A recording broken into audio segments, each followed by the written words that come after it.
आप सुन रहे हैं रात की कहानी मेरे यानी रोहित के साथ।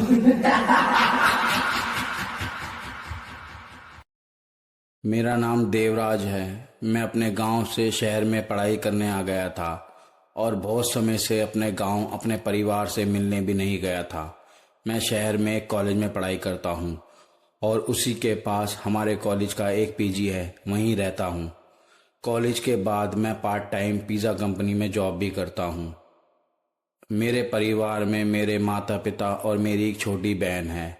हमारा बहुत छोटा सा परिवार है और मैं भी अपने परिवार से दूर रहता हूँ। पर क्या करूँ, हमारे गांव के आसपास कोई अच्छा कॉलेज नहीं था, इसलिए मुझे गांव से शहर में पढ़ाई करने आना पड़ा। मेरे पापा किसान हैं और वो मेरी पढ़ाई के लिए ज़्यादा पैसे नहीं जुटा पा रहे थे, इसलिए मुझे कॉलेज के पास ही पार्ट टाइम जॉब भी करनी पड़ी। बहुत दिनों से मैं अपने घर गांव में नहीं गया था, जिसकी वजह से मुझे अपने परिवार की बहुत याद आ रही थी। मैं बस ये सोच रहा था जैसे ही कॉलेज बंद होंगे मैं अपने परिवार से मिलने जाऊंगा, और वो समय भी आ गया जब मुझे अपने परिवार से मिलने का मौका मिला। मेरा कॉलेज किसी त्यौहार की वजह से 4 दिन तक बंद रहने वाला था। इसी वजह से मैंने अपनी जॉब की भी छुट्टी ले ली और मैं अपने घर जाने की तैयारियां करने लगा। मेरे साथ ही मेरा एक दोस्त रहता है जिसका नाम सूरज है। वो मुझे सामान पैक करता हुआ देख बोला, अरे कहाँ जा रहा है भाई, बड़ा खुश लग रहा है। तभी मैंने उससे कहा, भाई खुश तो होऊंगा ही, इतने समय बाद अपने परिवार से मिलने का मौका मिल रहा है। वो मुझे देखकर बहुत खुश होंगे, मैं उन्हें सरप्राइज देना चाहता हूँ। तभी सूरज बोला, कहाँ है तेरा गांव? भाई मेरा गांव तो यहाँ से थोड़ी दूर पर है, ट्रेन में 4 से 5 घंटे तो लग जाते हैं। तभी सूरज बोला, भाई तुझे अगर बुरा ना लगे तो क्या मैं तेरे साथ चल सकता हूँ? मेरा तो कोई परिवार है नहीं, तो कम से कम तेरे गांव ही घूम आऊंगा, तेरे मम्मी पापा को ही अपना परिवार समझ लूंगा। मेरा दोस्त सूरज अनाथ था। उसके माँ बाप एक कार एक्सीडेंट में मर चुके थे जब वो बस 8 साल का था। उसके कोई दूर के चाचा थे जो उसे पढ़ा रहे थे, इसलिए वो मुझसे ऐसा बोल रहा था। मेरा भी दिल पसीज गया और मैंने उसे हाँ कर दी। कैसी बात कर रहा है सूरज, तू मेरा भाई है और मेरे माता पिता तेरे भी हैं। चल तुझे गांव घुमा कर लाता हूँ। पर मैं ये नहीं जानता था सूरज को गांव लेकर जाना मेरी कितनी बड़ी गलती थी।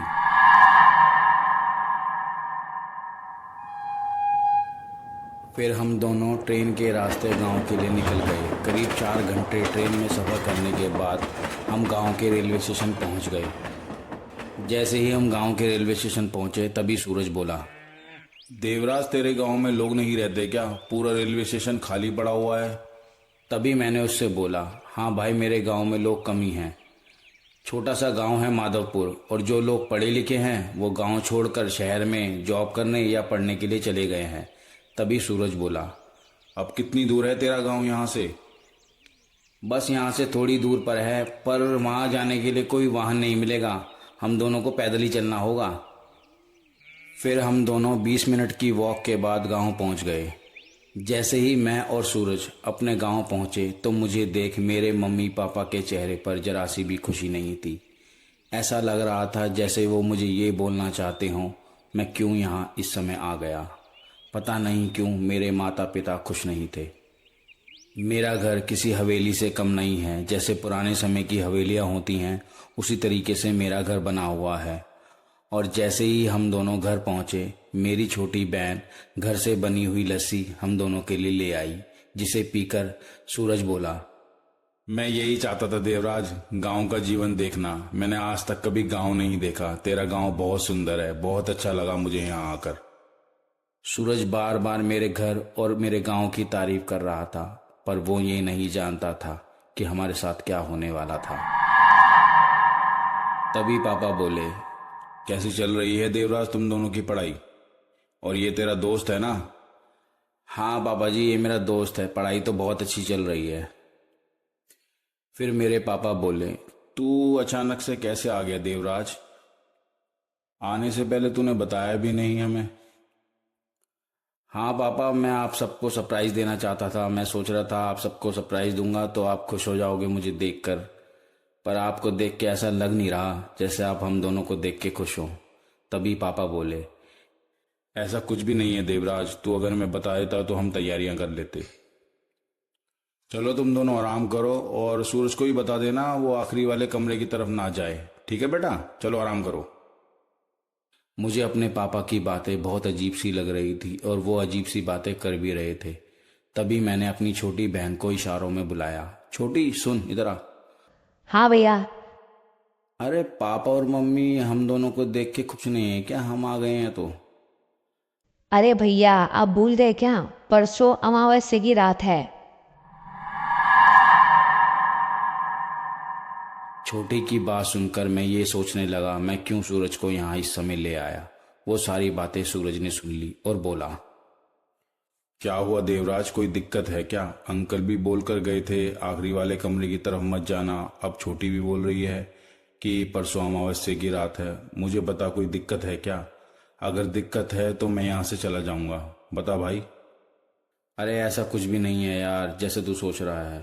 तभी सूरज बोला, तो कैसा है, तू सच सच तो बता। तब मैंने उसे बोला, तू पता नहीं मेरी बात पर यकीन करेगा या नहीं करेगा। भाई अमावस्या की रात आने वाली है और अमावस्या की रात से 7 दिन पहले मेरे दादाजी की आवाज़ आती है। उनकी आत्माएं हमारे घर में भटकती हैं। जो आखिरी वाला कमरा है वहीं से मेरे दादाजी की आवाज़ आती हैं और वो हम सबको बुलाते हैं। 7वें दिन जब पूरा चांद ढक जाता है तब उनकी आवाज़ और ज़ोरों से आ जाती हैं और उनकी शक्तियाँ बढ़ जाती हैं। तू पता नहीं मेरी बात पर यकीन करेगा या नहीं करेगा, पर यह सच है। और मैं यहाँ तुझे ले आया, तुझे भी मुसीबत में डाल दिया। पता नहीं क्या अंजाम होगा इन सब का। तब सूरज बोला, दादाजी की आत्मा कैद है क्या उस कमरे में? पता नहीं सूरज, तू यकीन कर या मत कर पर उस कमरे की तरफ मत जाना। उस कमरे की तरफ कोई भी नहीं जाता और मुझे भी पूरी बात नहीं पता। प्लीज़ तू मत जाना भाई वहाँ। हाँ ठीक है, मैं नहीं जाऊंगा, परेशान मत हो। उस रात हम दोनों खाना खाकर सो गए और जब सुबह उठे तो सूरज बोला, देवराज, रात में एक सपना दिखाई दिया था मुझे, जैसे तेरे दादाजी मुझे आवाज़ दे रहे थे। मुझे ऐसा लग रहा था सपने में। तब मैंने उससे बोला, वो कोई सपना नहीं था, वो हकीकत थी। और सच में दादाजी की आत्मा हम सबको आवाज़ देती है, बुलाती है और वो तुझे भी बुला रही थी। हम सबको ऐसे ही सपने दिखाई देते हैं और तुझे भी दिखाई दे रहे हैं क्योंकि तू मेरे घर में रह रहा है। तब सूरज बोला, यकीन करना तो मुश्किल है पर सच तो है। मैं चाहता था सूरज ना डरे। तभी मैंने सूरज की बात काटी और बोला, चल छोड़ इन सब बातों को, मैं तुझे गांव घुमा के लाता हूँ। चल तैयार हो जा, नाश्ता वास्ता कर ले, हम गांव घूम के आते हैं। फिर हम दोनों गांव घूमने चले गए। गांव घूमकर सूरज को बहुत मज़ा आ रहा था। हमको आने में थोड़ी देर हो गई। हम शाम को ही वहाँ से लौटे।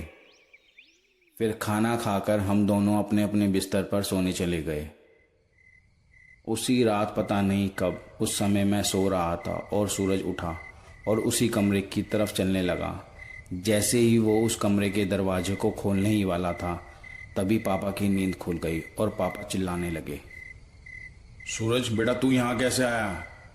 तुझे मना किया था ना इस कमरे की तरफ आने के लिए, फिर भी कैसे आ गया तू यहाँ? पापा का चिल्लाना सुनकर हम सारे उठ गए और पापा की तरफ जाने लगे। तभी पापा बोले, देख देवराज, तेरा दोस्त आज अनर्थ कर देता। तभी मैंने सूरज से बोला, तुझे मना किया था ना यहाँ जाने के लिए, फिर क्यों आया इस कमरे की तरफ? फिर सूरज बोला, भाई मेरा यकीन कर, मुझे नहीं पता मैं कैसे यहाँ आ गया। सच में मुझे नहीं पता मेरे भाई। तभी मैंने पापा से बोला, पापा आज तक मुझे आपने ये नहीं बताया इस कमरे में क्या है और क्यों आप हम सबको इस कमरे की तरफ जाने से मना करते हो। तब पापा गुस्से से बोले, चुपचाप जाकर अपनी चारपाई पर सो जाओ तुम दोनों और दोबारा इस कमरे की तरफ मत आना, समझे? तब हम दोनों पापा के डर से अपनी अपनी चारपाई पर चुपचाप जाकर सो गए और सुबह जब उठे तो दोनों गांव घूमने फिर से निकल गए। फिर शाम को ही गांव से लौटे। आज रात सूरज के हाथ मैंने रस्सी से बांध दिए थे और उससे बोला, अब तू यहाँ से कहीं नहीं जाएगा और सो जा अब। फिर हम दोनों सो गए और सुबह जैसे ही मेरी आँख खुली तो मैंने देखा सूरज अपनी चारपाई पर नहीं है।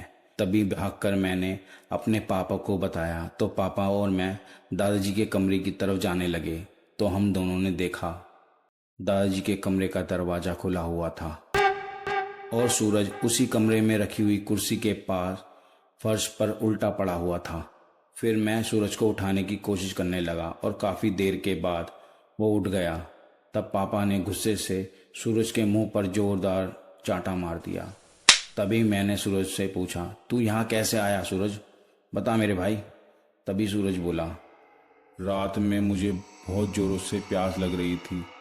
मैं पानी पीने के लिए उठा तो मैंने देखा उस कमरे से बहुत तेज़ रोशनी आ रही थी। तभी मैं उसी रोशनी की तरफ जाने लगा तो मैंने देखा कमरे का दरवाज़ा बंद था, पर पता नहीं क्यों उस कमरे से बहुत ज़ोरों से रोशनी आ रही थी। तभी मैंने उस कमरे का दरवाज़ा खोल दिया। मैंने देखा तेरे दादाजी की कुर्सी अपने आप हिल रही थी। तो ऐसा लग रहा था जैसे उसके ऊपर कोई बैठा हो, पर मुझे दिखाई नहीं दे रहा था, पर पता नहीं कौन था। पर पता नहीं क्यों मैं उस कुर्सी की तरफ जाने लगा। जैसे ही मैंने उस कुर्सी को हाथ लगाया मुझे चक्कर आया और मैं वहीं बेहोश हो गया। तभी पापा बोले, मैंने तुझे मना किया था ना देवराज, अपने दोस्त सूरज को संभाल कर रखना, वो कमरे की तरफ ना जाए, पर तेरे दोस्त ने हमारी जिंदगी मुसीबत में डाल दी। अब पता नहीं क्या होगा। इतना बोलकर पापा जी जोरों से रोने लगे और रोते हुए बोले, बेटा देवराज, मैं तेरे हाथ जोड़ता हूँ, तू यहाँ से अभी चला जा। मैं नहीं चाहता तुम दोनों के साथ कुछ भी बुरा और गलत हुआ तो मैं अपने आप को जिंदगी भर माफ नहीं कर पाऊंगा। तुम दोनों अभी चले जाओ यहाँ से। तब हम दोनों ने अपना सामान पैक किया और करीब शाम के 4 बजे हम गांव से रेलवे स्टेशन के लिए निकल गए। पर मुझे क्या पता था, अभी तो बस ये शुरुआत थी।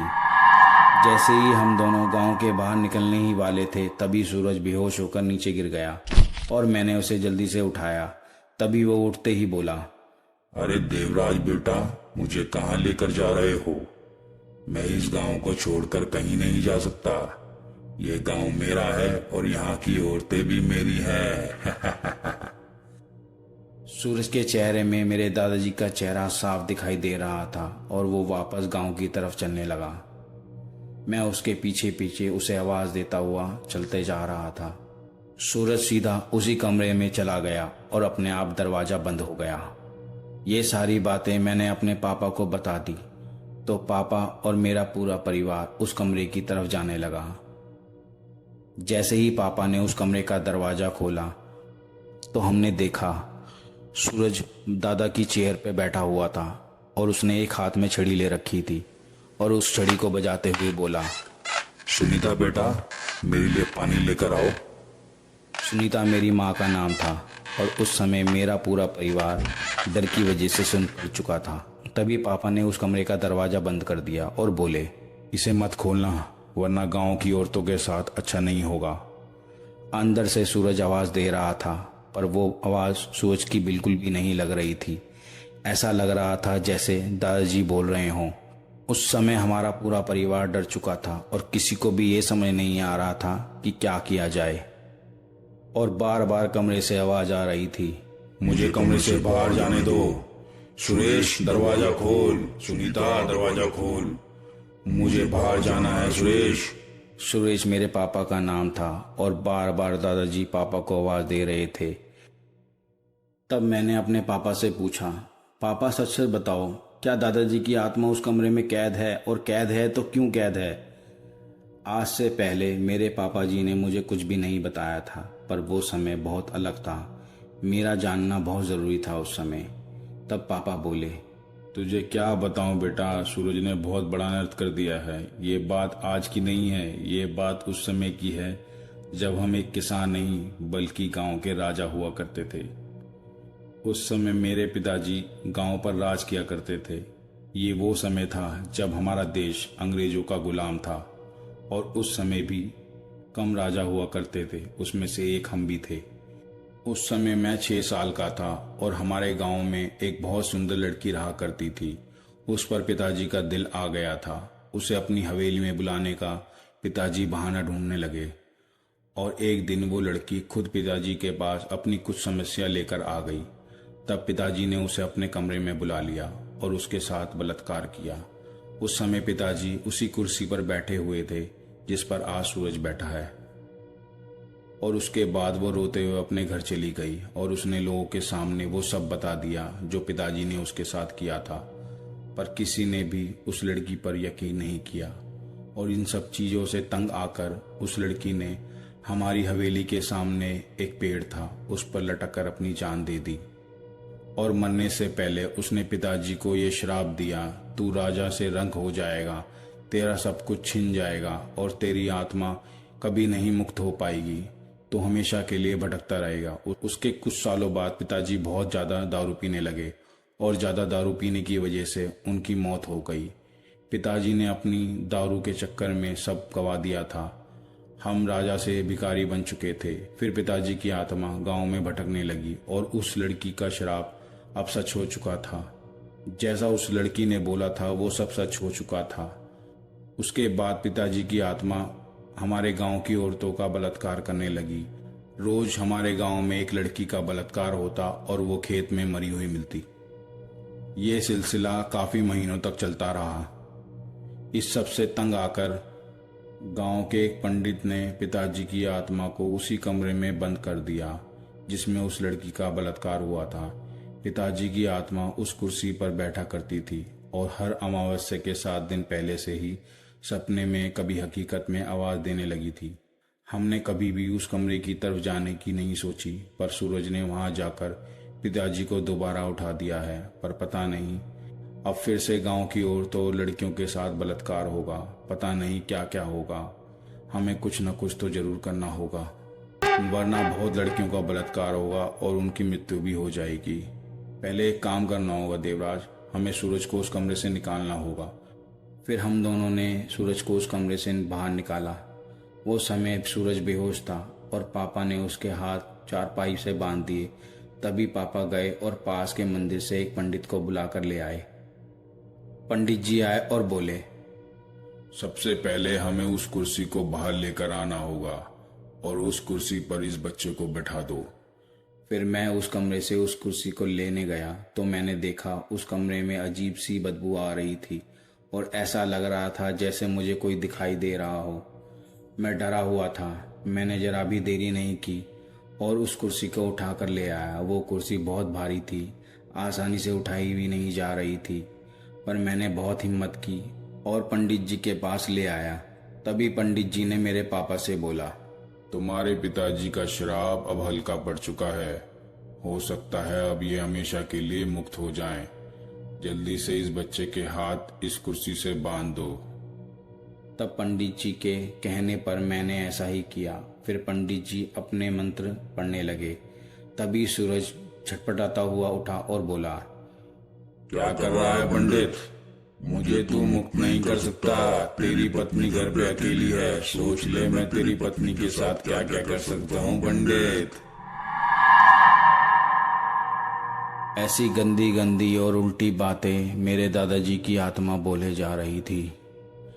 तभी पंडित जी ने अपनी हवन कुंड में कुछ फेंका।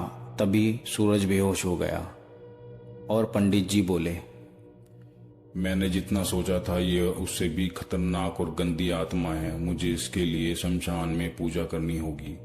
आज की रात इसे संभाल कर रख लो। और इतना बोलकर पंडित जी वहां से चले गए। पर हमें क्या पता था आज रात जो होने वाला था वो अब तक का सबसे खतरनाक मंजर था।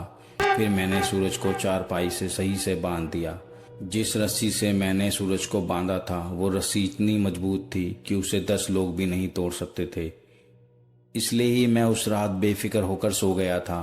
पर मुझे क्या पता था अभी तो बस शुरुआत थी। करीब रात के 3 बजे गांव से बहुत लोगों का शोर आने लगा। मैं और मेरा पूरा परिवार देखने के लिए घर से बाहर निकला। हमारे घर के बाहर लोग बहुत जोरों से चिल्ला रहे थे। तब मैंने पापा से पूछा, क्या हुआ पापा? तभी उनमें से एक आदमी ने जवाब दिया, भाई अनर्थ हो गया। खेत में 2 औरतों की लाश पड़ी हुई मिली है और दोनों के साथ बलात्कार हुआ है। ये और कोई नहीं, तुम्हारे पिताजी की आत्मा ही है। तब मैं अंदर की तरफ भागा तो मैंने देखा चारपाई पर सूरज नहीं था। मैंने ये बात पापा को बताई। तब सूरज को ढूंढने के लिए पापा और पूरे गांव वाले निकल गए। काफ़ी ढूंढने के बाद सूरज नहीं मिला, पर मेरे दिमाग में एक बात आई। तब मैंने पापा से बोला, पापा हो सकता है सूरज घर में ही हो, क्योंकि दादाजी को वो कुर्सी बहुत प्यारी थी। हो सकता है उसी कुर्सी पर सूरज बैठा हो। तब हम घर में देखने लगे और हुआ भी कुछ ऐसा ही। सूरज उसी कुर्सी पर बैठा हुआ था, आराम से कुर्सी को हिला हिला कर हल्के हल्के हंस रहा था। तभी पापा ने बहुत ज़ोरों से सूरज के ऊपर थप्पड़ मारा। जैसे पापा ने सूरज के ऊपर थप्पड़ मारा, सूरज कुर्सी से उठा और दादाजी की छड़ी से पापा को मारने लगा और मारते समय बोला, नालायक, अपने पिता को थप्पड़ मारेगा तू। फिर मैंने सूरज के हाथ पकड़े और उसे उसी कुर्सी पर बांध दिया और सुबह तक पंडित जी के आने का इंतज़ार करने लगे। करीब 7 बजे पंडित जी आए और अपने मंत्र पढ़ने लगे और बोले, इसके हाथ खोल दो और ये माला इस बच्चे के गले में डाल दो। मैंने ऐसा ही किया और उसके बाद पंडित जी मंत्र जोर से पढ़ने लगे, पर ऐसा लग रहा था जैसे दादाजी की आत्मा पर जरा सा भी फर्क नहीं पड़ रहा था। और सूरज दादाजी की कुर्सी से उठा और बोला, पंडित, तू मेरा कुछ नहीं बिगाड़ सकता, कुछ भी नहीं। इतना बोलकर दादाजी की आत्मा ने पंडित जी के सर पर बहुत जोरों से छड़ी से मारा और उसी समय पंडित जी की मौत हो गई। पंडित जी को मारकर सूरज गांव की तरफ भाग गया। वहां सब लोग थे, ये मंजर सब देखकर सुन पड़ चुके थे। सबकी आंखें बड़ी बड़ी हो चुकी थी। तभी गांव का एक आदमी बोला, सुरेश, हमें बूढ़े पंडित जी को बुलाना होगा। तभी मैंने अपने पापा से पूछा, पापा ये बूढ़ा पंडित जी कौन है? तभी पापा बोले, ये हमारे गांव के सबसे बूढ़े पंडित जी हैं, जिन्हें दिखाई नहीं देता, पर वो बहुत बड़े विद्वान पंडित जी हैं। शायद वो हमारी कुछ मदद कर सकें, पर उनको लाना होगा। मैंने पापा से बोला, पापा मैं लेकर आता हूँ उनको, कहाँ रहते हैं वो? तभी वही आदमी फिर से बोला, देवराज बेटा, मैं बताता हूँ वो कहाँ रहते हैं, जल्दी चलो, उससे पहले किसी और लड़की की मौत हो। फिर मैं और वो पड़ोस वाले ताऊ जी बूढ़े पंडित जी के पास गए। वहाँ मैंने देखा वो पंडित जी बहुत सादा जीवन जीते थे। हमने उनको अपनी सारी बातें बता दी। वो बोले, चलो फिर। हम उन्हें अपनी बाइक पर बैठा कर ले आए। सुरेश बेटा, जाओ अपने पिताजी की कुर्सी और छड़ी को यहाँ लेकर आओ। हमें इस कुर्सी और छड़ी को जलाना होगा। इसमें तुम्हारे पिताजी की आत्मा बसती है, इसी वजह से वो मुक्त नहीं हो पा रहे हैं। और ये काम सुरेश तुझे ही करना होगा, जब ही उनकी आत्मा को मुक्ति मिलेगी। फिर मेरे पापा ने उस कुर्सी और छड़ी को ऐसे ही जलाया जैसे एक मरे हुए आदमी को रीति रिवाजों के साथ जलाया जाता है। पंडित जी मंत्र पढ़ते जा रहे थे और मेरे पापा ने तभी उस कुर्सी और छड़ी को आग लगा दी, जिसके बाद मेरे दादाजी की आत्मा मुक्त हो गई। मेरे दादाजी को मुक्ति मिल गई थी, पर हमें ये नहीं पता था सूरज कहाँ है। हम कुछ भी बोलते उससे पहले ही पंडित जी बोले, सूरज गांव के खेत में बेहोश पड़ा है, जाओ उसे उठा के ले आओ। फिर हम उसे उठा कर ले आए। वो कुछ दिनों में बहुत कमज़ोर हो चुका था, पर ठीक था। अब मेरे दादाजी की आत्मा उसके शरीर से जा चुकी थी। पर कहते हैं ना, आसमान से टपका और खजूर में अटका, ऐसा सूरज के साथ भी हुआ था। उसके थोड़े दिन बाद सूरज को पुलिस उठा कर ले गई, और वो भी उस जुर्म में जो उसने किया ही नहीं था। वो तो अच्छा था गांव वालों का, जिन्होंने उसका साथ दिया और उसे जमानत मिल गई, और उसके बाद सूरज बिल्कुल ठीक हो गया। अब वो कमरा भी हमेशा के लिए खोल दिया गया है, जिस कमरे में हमें जाने की इजाज़त नहीं थी। अब कोई भी उस कमरे में आ जा सकता है। अब काफ़ी साल हो गए हैं, अब वो घर पूरी तरीके से बन चुका है। मेरे पापा ने वो घर दोबारा बनवा दिया है। अब ना वो कमरा रहा, ना वो घर। और उसके कुछ दिनों बाद मैं और सूरज शहर में अपनी पढ़ाई के लिए चले गए, और उसके कुछ दिनों बाद मेरी पढ़ाई पूरी हो गई और गांव में ही मुझे जॉब मिल गई। और सूरज को बहुत दूर जॉब मिली थी, पर वो हमसे मिलने ज़रूर आता है। हर छुट्टियों में वो हमसे मिलने आता है। आशा करता हूँ आपको ये कहानी अच्छी लगी होगी। अपना और अपने परिवार का ख्याल रखें और सुनते रहें रात की कहानी मेरे यानी रोहित के साथ। कहीं भी पुरानी कुर्सी दिखाई दे तो बिना जाने मत बैठना। ये कहानी आपको कैसी लगी आप कमेंट्स करके बता सकते हैं, और अच्छी लगे तो शेयर करना ना भूलें। आप भी हमें अपनी कहानी भेज सकते हैं।